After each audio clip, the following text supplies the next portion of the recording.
বাপরে,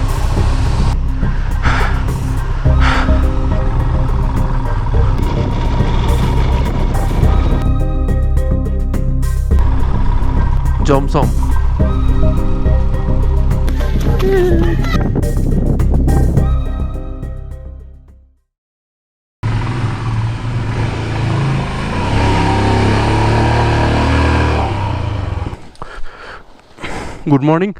good morning from hotel হটস্প্রিং।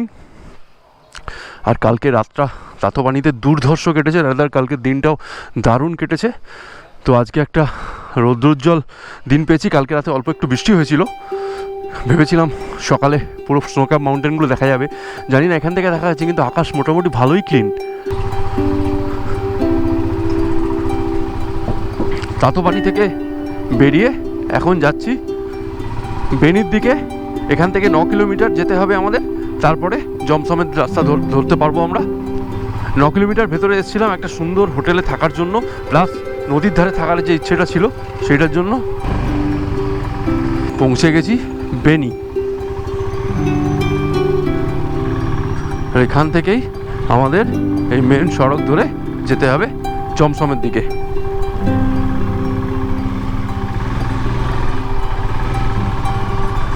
এটা হচ্ছে বেনি বাজার।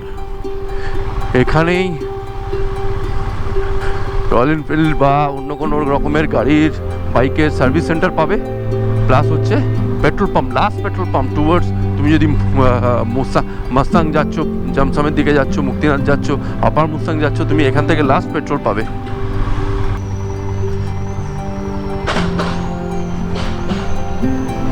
এখান থেকে আমাদের নিতে হবে লেফট ফর জমসম। দেখো খালি সামনের জায়গাটা, ও কালীগণ্ডক রিভার। কোনো সময় থাকবে আমাদের ডান দিকে, কোনো সময় থাকবে আমাদের বাঁ দিকে, আর আমরা যাব এরকম একটা রাস্তা দিয়ে। যদি এই মেঘটা না থাকতো না, স্নোক্যাপ মাউন্টেন দেখা যেত। আজকে আমাদের প্ল্যান হচ্ছে জমসম অথবা কাকবেনি পৌঁছানো।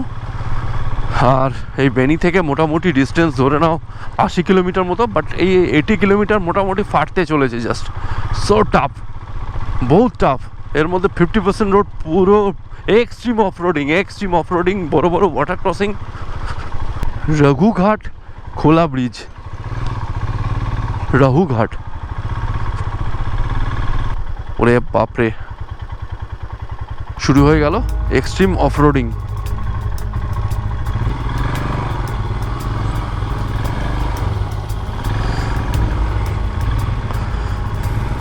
জলের স্রোত দেখো, বাপ রে বাপ। জমসম হচ্ছে সোজা, আর ওপরের দিকে হচ্ছে রাখু।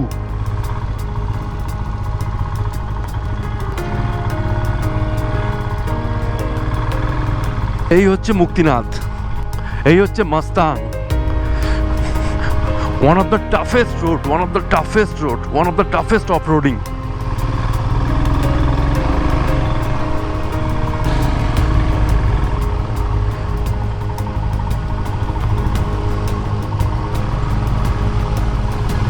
দেখো এখানে ল্যান্ডস্লাইড হয়েছিল, জায়গাটার অবস্থা দেখো,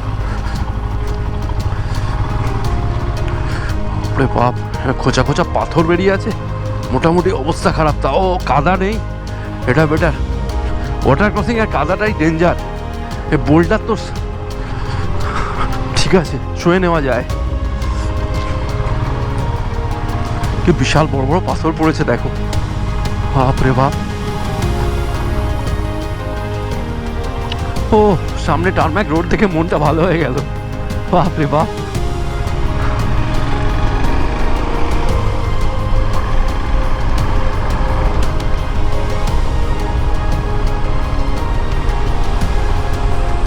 চারিদিক দিয়ে ভাই এদিক ওদিক দিয়ে জল পড়ছে খালি।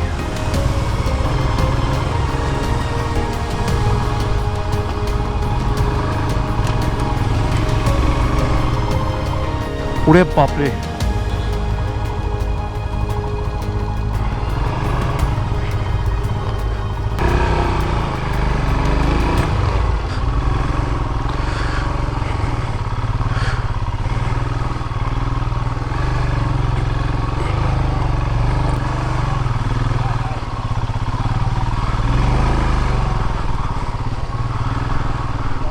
এইসব জায়গায় দাঁড়ানো হেভি রিস্ক, কারণ ওপর থেকে পাথর পড়ে যখন তখন, একদম মাথার ওপর পাথর।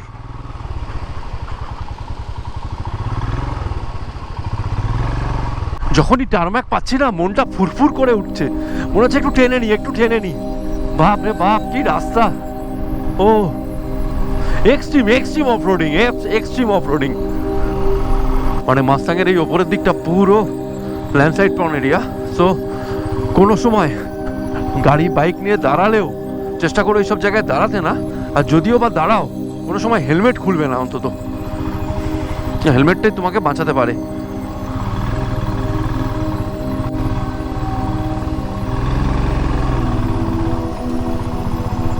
দেখো টপ টপ করে জল পড়ছে, আর পাহাড়গুলো স্ট্রেট, কেউ মনে হচ্ছে একটা জাস্ট বাটার নাইফ দিয়ে কেটে দিয়েছে জাস্ট। ভাই এটাই রাস্তা।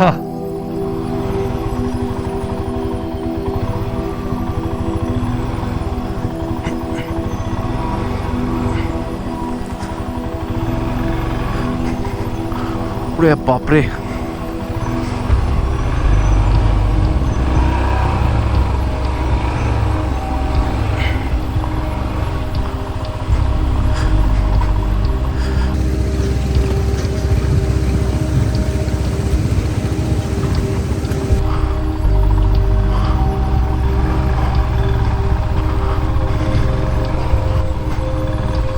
কেন জানি না আমার স্নোপিক মাউন্টেনের লাকটা না খুব ভালো। ঠিক আছে, এরকম অফরোডিং করেও যদি এরকম একটা পাহাড় দেখতে পাওয়া যায় না, তাহলে জাস্ট মনটা ভরে যায়। বাহ রে বাহ, ওয়াও! চলো যাই।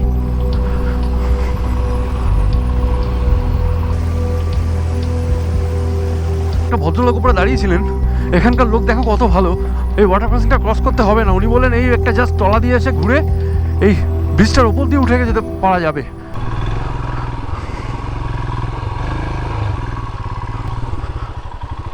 इधर जा सकते? थैंक यू भैया, थैंक यू।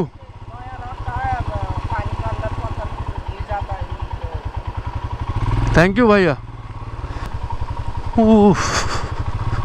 देखो देखो, জাস্ট টু গুড। এত কষ্ট করে আসা, জাস্ট টু গুড।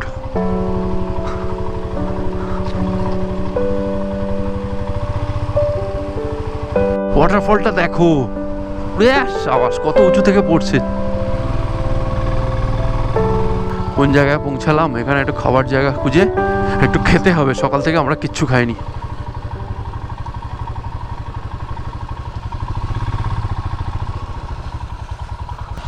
खाना मिलेगा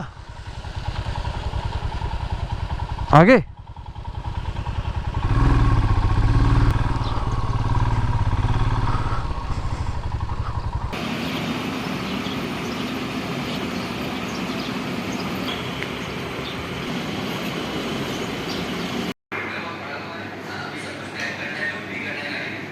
একটু ব্রেকফাস্ট কাম লাঞ্চ করে বেরিয়ে পড়লাম। চাউমিন খেলাম, এগ চাউমিন। ওরে সবাই ভেতরে দেখো একটা ঝর্ণা,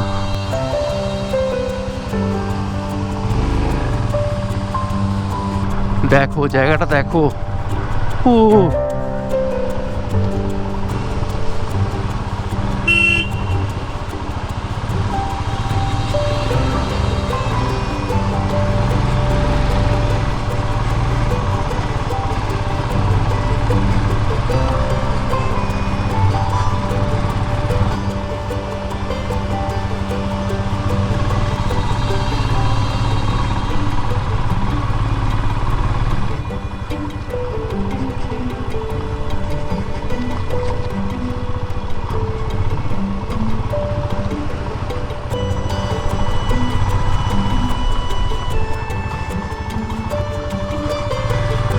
বেশ সাবাস, কি বিশাল হোটেল দেখো, হোটেল ন্যাচারাল স্প্রিং।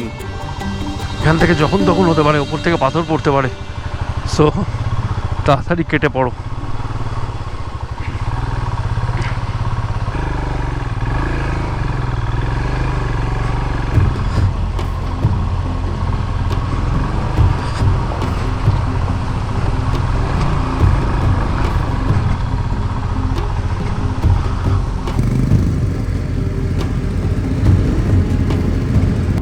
রাস্তাটা কোথায় রে ভাই? আচ্ছা আছে।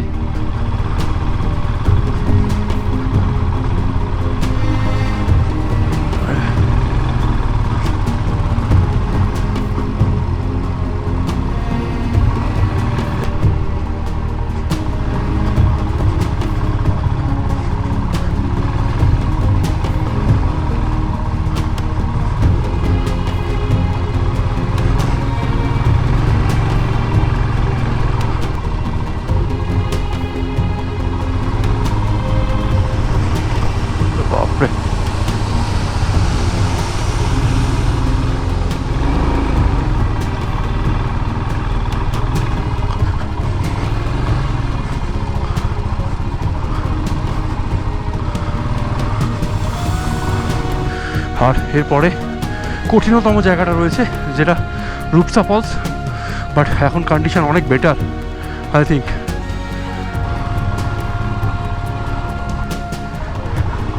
এই ফলসটা যদি 3-4 দিন বৃষ্টি হয় তাহলে বিভৎস আকার ধারণ করে, আর এখান থেকে পাথর পড়তে থাকে। আগে এই ব্রিজটা ছিল না, ওই সাইড দিয়ে ঝর্নার ওপর দিয়ে একটু সাঁকো মতো করা ছিল, ওইখান দিয়ে যেতে হতো।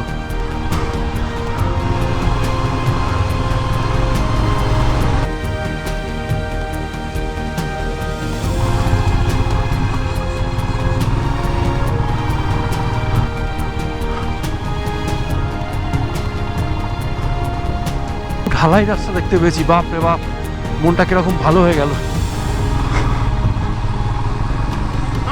বাপ রে,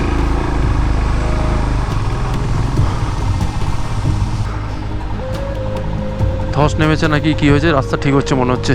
তো চলো কিছুক্ষণ কমার্শিয়াল ব্রেক।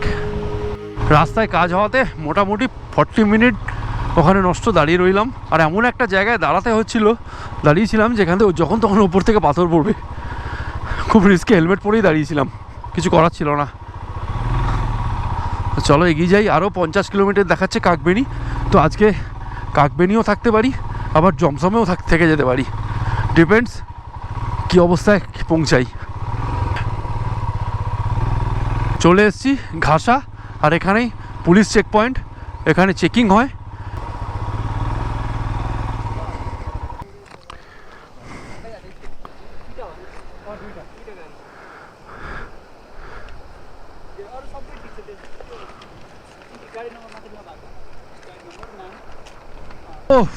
অনেকক্ষণ পর আজকে দিনে টারম্যাক রোড পেয়ে গেছি। ইয়েস,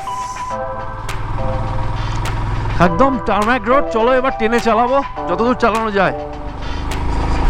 যখন মুক্তিনাথের জন্য যাওয়ার জন্য মানে মাস্তাং যাওয়ার জন্য পুরো এরকম রাস্তা হয়ে যাবে, তখন ভাবো পুরো অন্য লেভেল।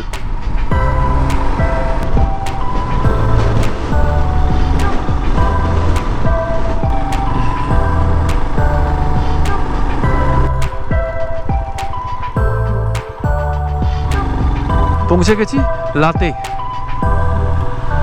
এই লাতেতে জাস্ট একটু আগে একটা মোটরশপ ওয়ার্কশপ দেখলাম, কিন্তু খুব ভালো দেখে কিছু মনে হলো না, মানে টুকটাক কিছু হলে সারানো যেতে পারে।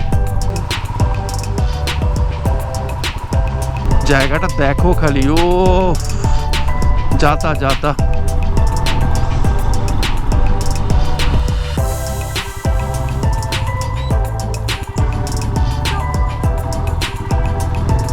আবার একটা ওয়াটার ক্রসিং। শুরু হয়ে গেছে বৃষ্টি অল্প অল্প।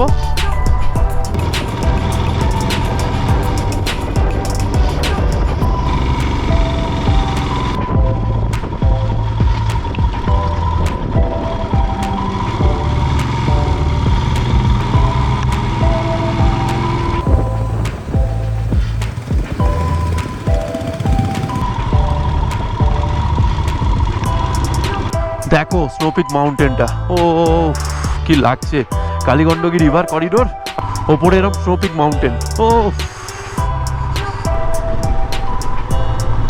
ওয়াও, ব্লু স্কাইটা খালি দেখো, উইদাউট ফিল্টার। উফ, এই পাহাড়গুলোতে দেখছো না, এগুলোতে সব বরফে ঢেকে যায় উইন্টারে।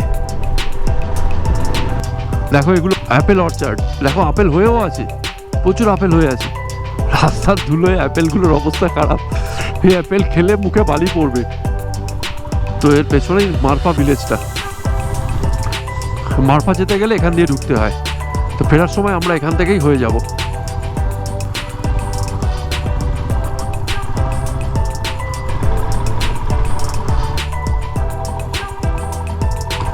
দেখো জায়গাটা পুরো ডেজার্টের মতো ভাই, বরফ পড়লে অদ্ভুত লাগবে তো, চারিদিকে বরফ, ও কি লাগবে। জমসম ফাটানো, জমসমে বাজাজ, জিও জিও জিও ভাই। পৌঁছে গেছি জমসম। ঘড়ির কাঁটায় তখন প্রায় বিকেল 5টা। আমরা ঠিক করলাম জমসমে স্টে করব। অফ সিজন বলে হোটেল খুঁজতে একটুও টাইম লাগলো না। 1300 নেপালি টাকায় ফুডিং আর লজিং দিয়ে দারুণ হোটেল পেয়ে গেলাম। বিকেলের পড়তি আলোয় দারুণ লাগছিল জমসম শহরটা।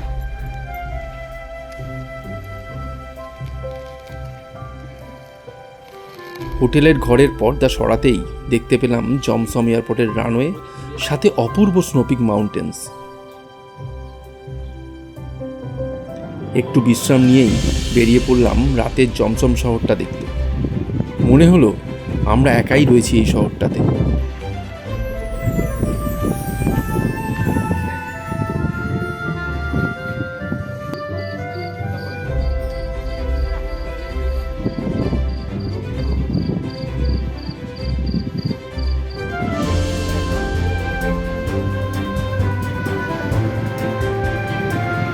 বেশ ভালো লাগলো এখানকার খোদে ফুটবলারদের এনার্জি দেখে।